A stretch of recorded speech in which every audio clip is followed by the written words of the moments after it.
Hi, I'm Danielle Papageorgiou, and I just want to give you a quick overview of the spring decluttering spreadsheet. So, you'll notice on the first page, on the first tab rather, there's a section with how to use the spreadsheet, and this just takes you through a few little instructions. You can customize some things here on this tab, and then you have a tab that's room by room. And so you can go through and declutter each area of your house. And the cool thing is when you check mark these, it's going to show you your progress at the top.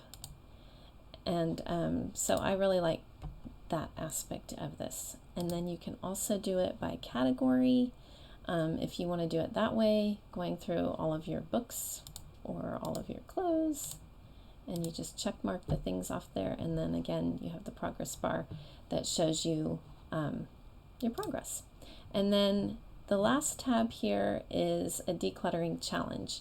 So you can go through 30 days, and each day you're going to have one little task that you do, and as you click these off, you're going to see a progress bar at the top, some cute little characters that tell you to keep on going.